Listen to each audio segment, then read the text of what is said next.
Hello, and welcome. Let's start with a question, and let's be honest with each other. Does getting out of your favorite armchair sometimes feel like a major life event? That moment of hesitation. Maybe you brace yourself on the armrests, preparing for the stiffness, the ache, or that heavy, waterlogged feeling in your legs. If that sounds familiar, I want you to know you are far from alone. But this feeling isn't just about comfort. It's a quiet warning sign. According to a recent, startling report from the U.S. Centers for Disease Control and Prevention, falls are the #1 cause of injuries among the elderly. In 2023 alone, more than 41,000 retirement-age Americans died from unintentional falls. And one of the biggest contributors to that risk is leg weakness, instability, and pain. Now, here's what your doctor, in their all-too-brief 15-minute visit, might not have the time to fully explain. We've been led to believe that this is just, well, a part of getting older. And if you've been telling yourself, this is just what it feels like now, I'm here today to challenge that idea. It does not have to be your reality. In the next 25 minutes, we're going on a deep dive. We're going to uncover the hidden reasons behind his discomfort and give you a powerful toolkit of strategies, including a simple, natural oil solution you can make right at home to start reclaiming your comfort, your stability, and your mobility starting today. The problem we're tackling today is that frustrating trio of leg fatigue, swelling, and pain that can rob you of your energy and your independence. Our goal is ambitious, but achievable, to give you a clear, 7-day action plan that can begin to turn the tide, making your legs feel lighter, stronger, and more comfortable. To do this, we're not just going to skim the surface. We'll be drawing on research and guidelines from world-class institutions you know and trust, including the Mayo Clinic, the National Institute on Aging, and Johns Hopkins Medicine. This isn't guesswork. Here's how we're going to do it. We're going to count down the top 10 surprising culprits that contribute to leg problems. For each one, we'll talk about why it happens. I'll share a relatable story to help it stick, and most importantly, I'll give you a clear, simple action step you can take. You'll definitely want to stick around for number 2. It's a major circulation issue that affects about 1 in 20 adults over the age of 50, yet it often goes undiagnosed. And of course, coming in at number 1 is the powerful all-natural oil recipe and nightly ritual that brings everything together, the solution you came here for. So, get comfortable and let's begin our countdown to rejuvenating your legs. All right, coming in at number 10 is something you might not expect, but it's one of the most common and easily fixed issues: chronic low-grade dehydration. Now, you might be thinking, I drink fluids all day, but here's the simple science of why this might still be an issue. As we age, 2 things happen. First, our body's ability to conserve water decreases. And second, our sense of thirst, the very signal that tells us to drink, becomes less sensitive. This means we can be dehydrated long before we ever feel thirsty. Think of the muscles and soft tissues in your legs like a sponge. When they're well hydrated, that sponge is plump, squishy, and resilient. But when you're dehydrated, that sponge starts to dry out, becoming stiff, thin, and brittle. This stiffness contributes to aches and pains. Furthermore, dehydration reduces your overall blood volume, which means less efficient blood flow to your leg muscles. This can directly lead to painful muscle cramps because it also throws off the balance of critical electrolytes like sodium and potassium, the tiny spark plugs that your muscles need to contract and relax properly. I remember a gentleman named Frank, a retired mail carrier who was proud of his daily walks. He swore he drank plenty of fluids, but it turned out his fluids were mostly coffee in the morning and a big glass of iced tea in the afternoon. He couldn't figure out why he was being woken up almost every night by excruciating leg cramps, those classic Charlie horses. What he didn't realize is that caffeinated drinks like coffee and tea can act as diuretics, meaning they can actually make your body lose more fluid. He was unintentionally making his dehydration worse. So your action step here is simple and direct. I call it the 32-ounce bottle challenge. Get yourself a 32-ounce reusable water bottle. Your goal is to finish it by lunchtime, and then fill it up and finish it again by dinner time. This isn't about chugging water. Now, it's important to mention the red flags. While most cramps can be managed with better hydration, if you're experiencing severe and persistent cramps, or if they're accompanied by symptoms like dizziness, confusion, or a rapid heartbeat, that's a sign to schedule a visit with your healthcare provider. It could be a sign of more severe dehydration or another underlying issue that needs attention. So we've covered what you drink, but what you don't do can be just as important.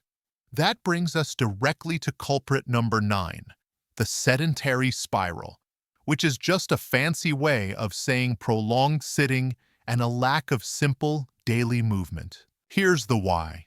Your circulatory system is an amazing feat of engineering, but it has one big challenge: gravity. To get blood from your feet all the way back up to your heart, it needs help. That help comes from something called the calf muscle pump.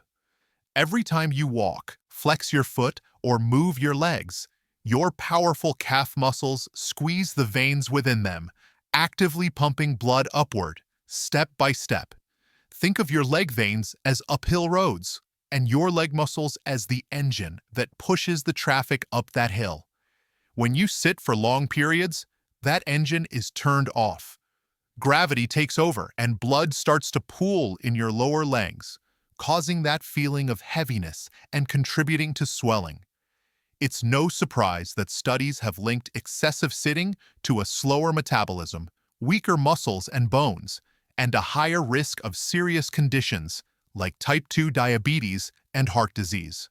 In fact, some researchers suggest that at least half of the age-related changes we see in our muscles, bones, and joints are caused simply by disuse. There's a fascinating and powerful study from the 1950s that illustrates this perfectly. Researchers in London compared two groups of workers: double-decker bus drivers who sat for about 90% of their shifts, and the bus conductors who were constantly moving up and down the stairs of the bus all day. The results were staggering. The drivers, the sitters, were twice as likely to have heart attacks as their constantly moving conductor colleagues. This makes the danger of a sedentary life very real and concrete. Your action step is the 30-minute rule. Set a timer on your watch or your kitchen stove and make it a non-negotiable rule to stand up and move around for a minute or two every 30 minutes. Walk to the kitchen for a sip of water, march in place during a commercial break, anything to get that engine running again. And when you are sitting, you can still activate your calf pump. Simply press your toes down and then lift them up, like you're pressing a gas pedal, over and over. Do this for a minute every so often to keep the blood from pooling. And here is a very important red flag. If you ever experience sudden swelling, pain, redness, and warmth in just one of your legs, especially in the calf area, this is not something to wait on.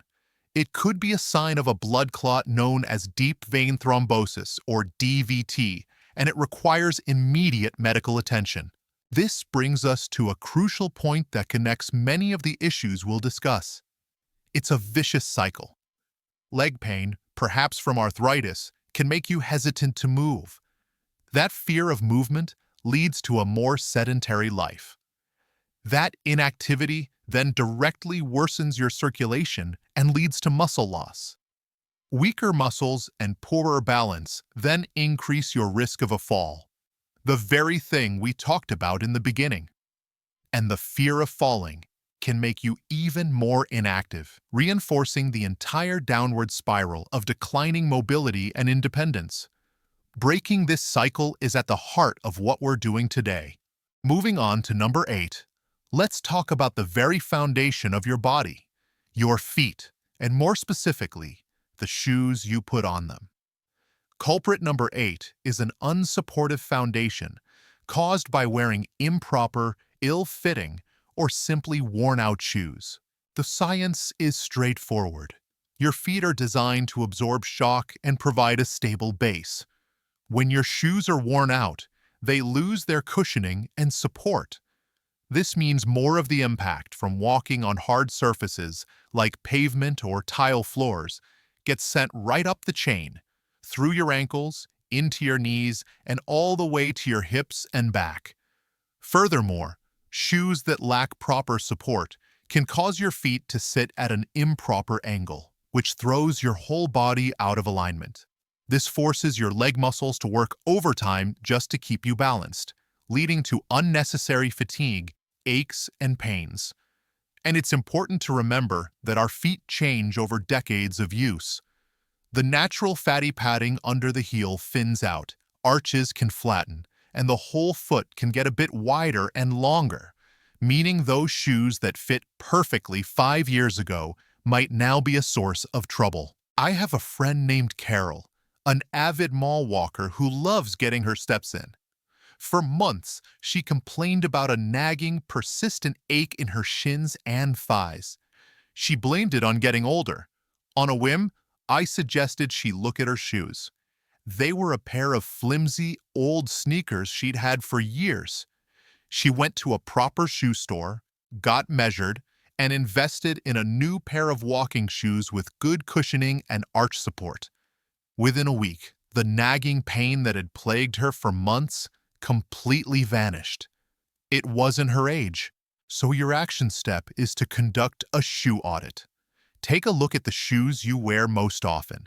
Are the treads on the bottom worn smooth? Can you bend the shoe completely in half with no resistance? Is the cushioning flat as a pancake? If so, it's time for a replacement. When you shop, look for these key features: a firm heel that doesn't collapse when you push on it, good arch support, a wide, flat base for stability, and a non-slip sole to prevent falls. A red flag here is simple. If you invest in new proper footwear and your pain doesn't resolve, or if you have a sharp localized pain, it's time to see your doctor or a foot specialist, a podiatrist. They can help rule out other issues like a stress fracture or tendinitis that require medical care. Culprit number 7 is what I call the hidden hunger. This isn't about calories. Let's break down the why for each. First, magnesium. Think of your muscular system like a light switch. Calcium is the signal that tells a muscle to turn on or contract. Magnesium is the equally important signal that tells it to turn off or relax. When you're deficient in magnesium, you have too much on signal and not enough off signal. This imbalance is a primary cause of those tight, painful muscle cramps and spasms. Next is potassium. Potassium is vital for proper nerve function. When your levels are low, the communication between your nerves and muscles can get fuzzy, leading to feelings of weakness, fatigue, and that annoying pins and needles or tingling sensation. Finally, there's vitamin D. We often think of it for bone health, but it's just as critical for muscle strength. A deficiency in vitamin D is directly linked to muscle weakness and an overall feeling of frailty. I think of my friend George, a retired postal worker who prided himself on his physical fitness. But he started finding his daily walks were being cut short by debilitating cramps and a deep sense of weakness in his thighs. He was frustrated and worried. His doctor ran a simple blood test, which revealed he was quite low in both magnesium and vitamin D. After a few weeks of consciously adjusting his diet and adding a doctor-approved supplement, he felt like a new man. His strength returned, The cramps disappeared, and he was back to his long walks. Your action step is to focus on food first. You can boost your intake of these vital nutrients with simple, delicious foods. For a double hit of magnesium and potassium, you can't beat leafy greens like spinach, nuts like almonds, and avocados. For a great source of vitamin D, try fatty fish like salmon.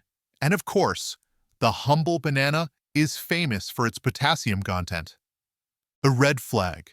While dietary changes are powerful, if you have persistent muscle weakness, numbness, or severe cramping that doesn't improve, it's very important to see your doctor. A simple blood test can confirm if you have a deficiency, and they can guide you on the right treatment plan, which might include specific supplements. Coming in at number 6 is a culprit that affects your entire body, but has a particularly nasty effect on your joints and legs: the inflammatory plate.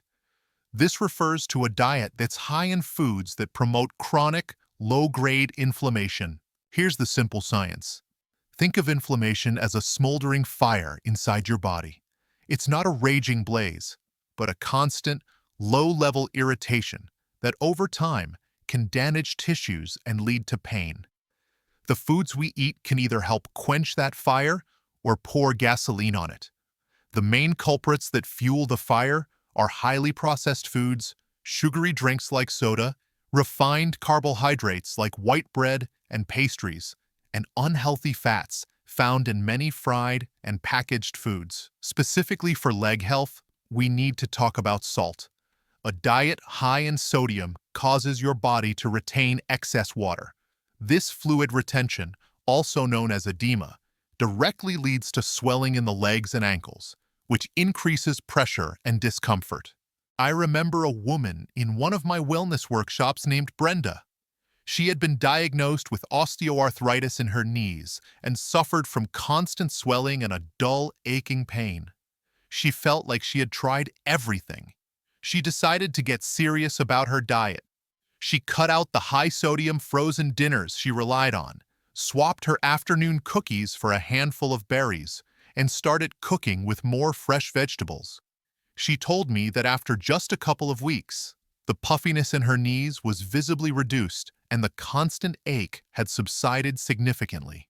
She was amazed at how much power she had over her pain just by changing what was on her plate. Your action step is to start making simple, anti-inflammatory swaps. You don't have to change everything overnight. Try replacing one soda a day with a glass of sparkling water with lemon. Swap white bread for 100% whole grain bread. And most importantly, focus on adding in the good stuff. Berries like blueberries and strawberries, leafy greens like spinach and kale, and nuts like almonds and walnuts are all inflammation fighters. And make a special effort to use extra virgin olive oil for cooking and salad dressings.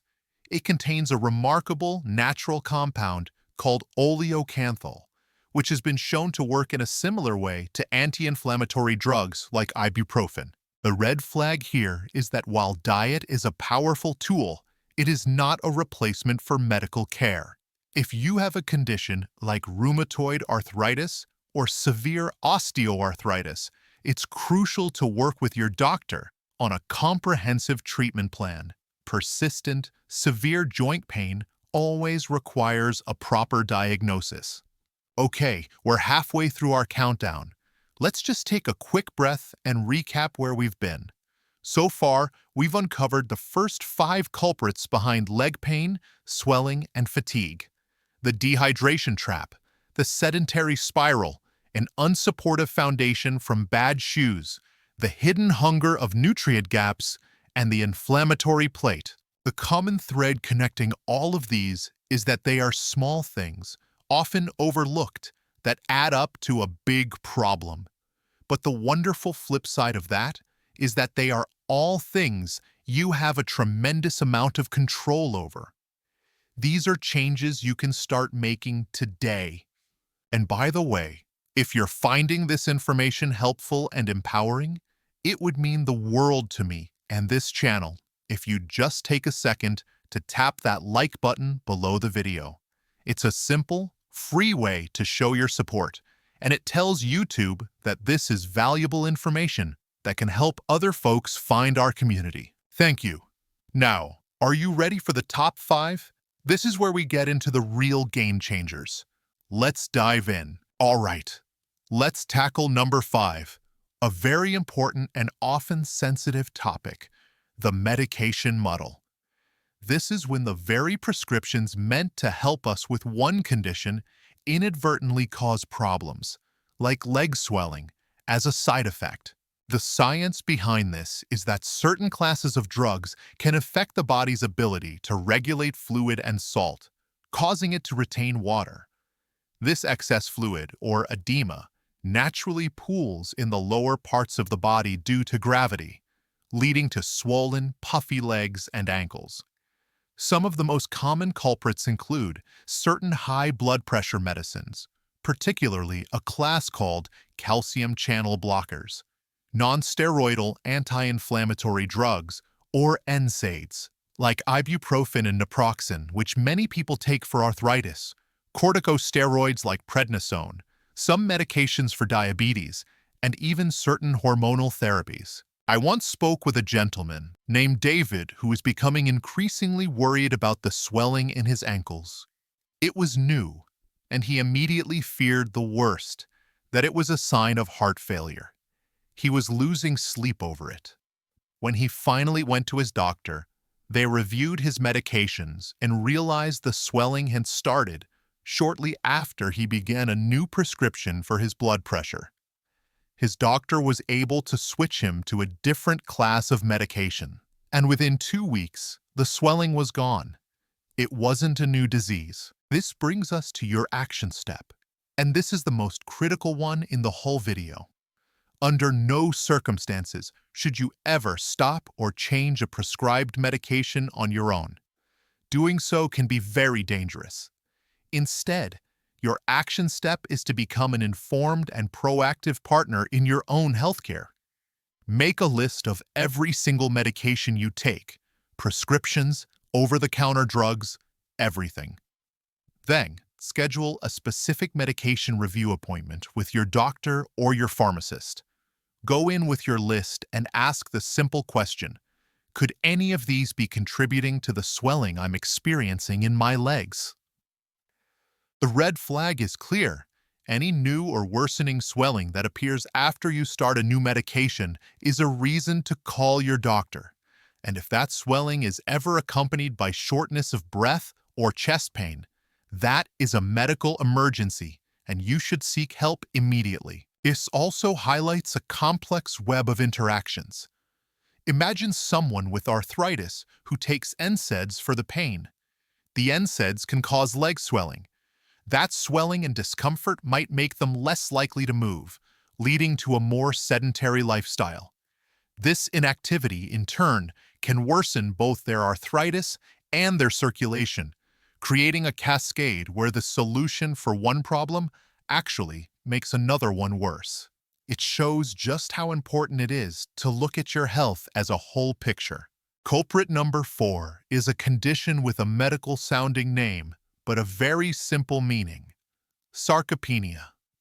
The National Institute on Aging defines it simply as the loss of muscle mass, strength, and function that happens as we get older. Think of your leg muscles as the strong, sturdy pillars that hold up a house.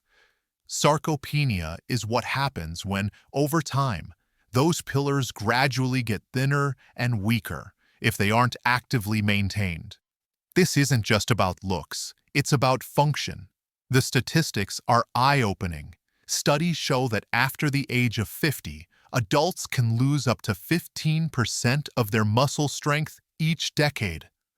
This directly leads to weakness, balance problems, and a significantly higher risk of falls and serious injury. What's more, recent research has found a powerful link between leg strength and brain health.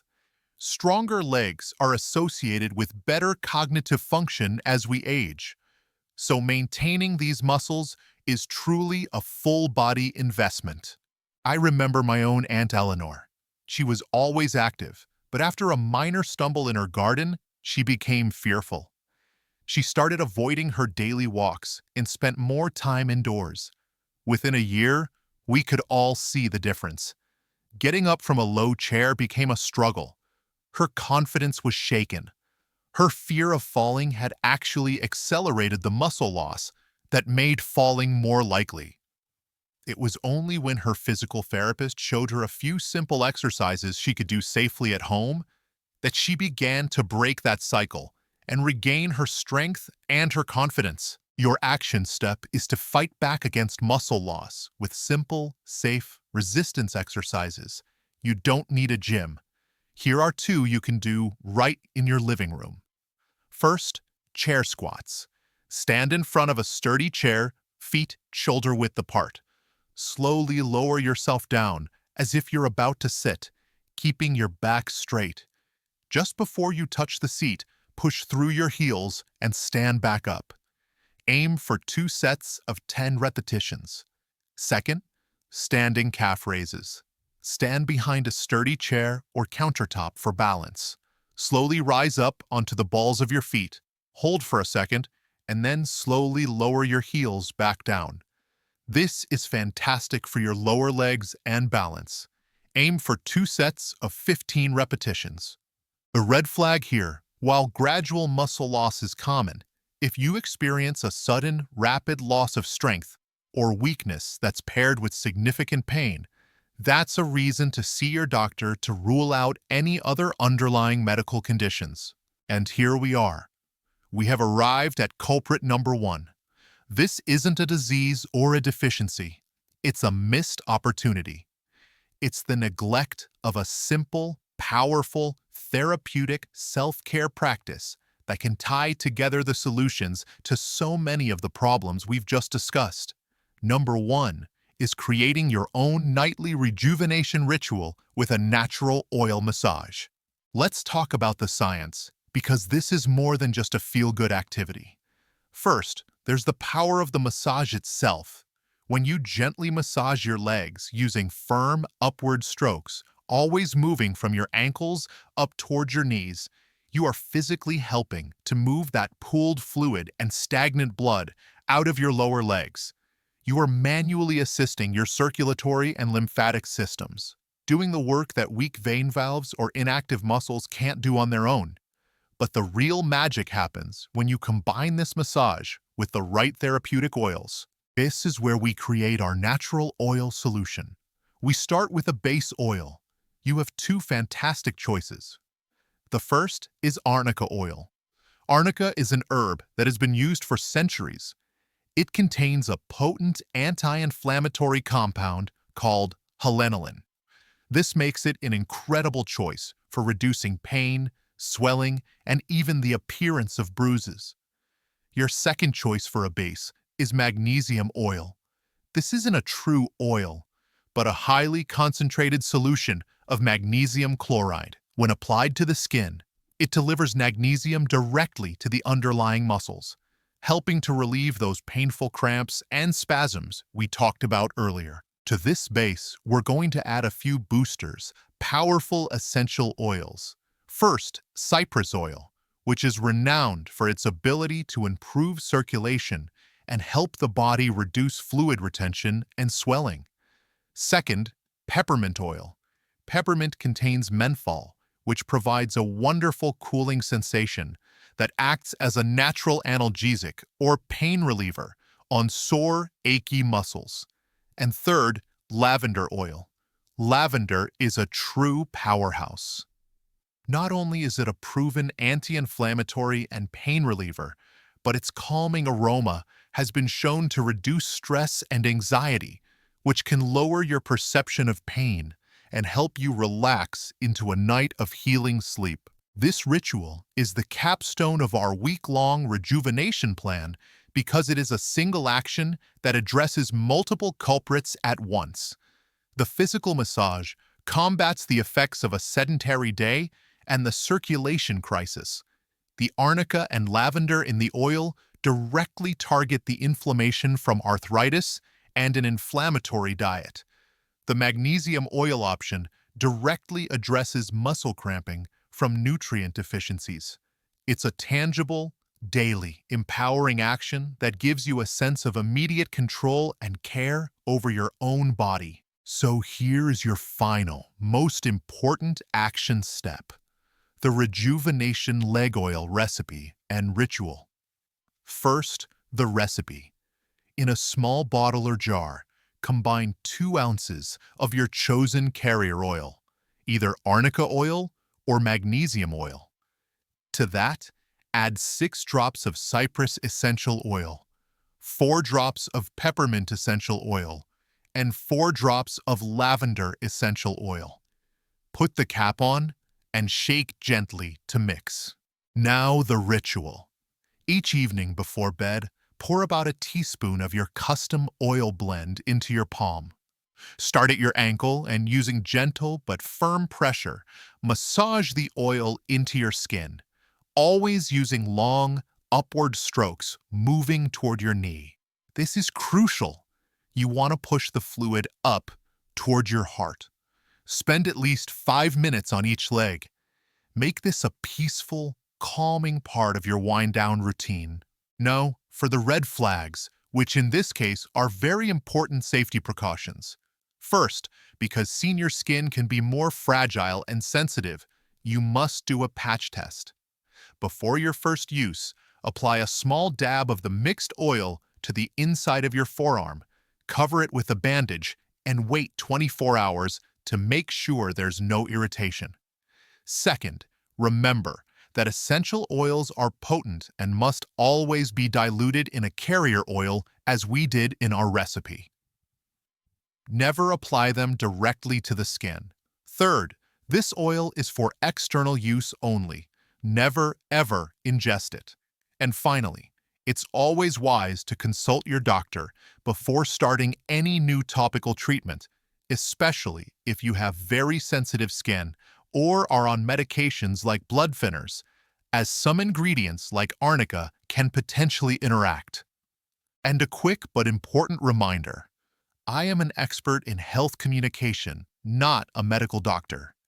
This video is for informational and educational purposes only, and is not a substitute for professional medical advice, diagnosis, or treatment. Always consult your personal physician or another qualified health provider with any questions you may have regarding a medical condition. Never disregard professional medical advice or delay in seeking it because of something you have seen in this video. So, as we've seen over the last 25 minutes, tackling leg pain, swelling, and fatigue isn't about finding one magic pill or a single quick fix. It's about understanding the interconnected web of causes and then making a series of small, intelligent, and empowering choices every single day. It's about hydrating your body, moving your body, supporting your body with the right foods and footwear, and being a proactive partner with your doctor. The key message I want you to leave with today is this: you are the chief executive of your own health. You are not a passive bystander to the aging process. You have the power to make changes, starting this very evening with your new nightly ritual that can dramatically improve your comfort, your mobility, and your quality of life. You can break the cycle. Now I want to hear from you. Which of these 10 points was the biggest aha moment for you? Was it the London bus driver study, the faulty gates in your veins, or the simple power of a shoe on it? Please take a moment and leave a comment down below. I truly do read every single one, and your stories help our entire community learn and grow. And finally, if you enjoyed this deep dive and you want more content like this to help you live a healthier, more vibrant, and more independent life, be sure to hit that subscribe button and ring the little notification bell so you don't miss our next video. Thank you so much for spending this time with me today. Here's to your health and to lighter, happier legs. I'll see you in the next video.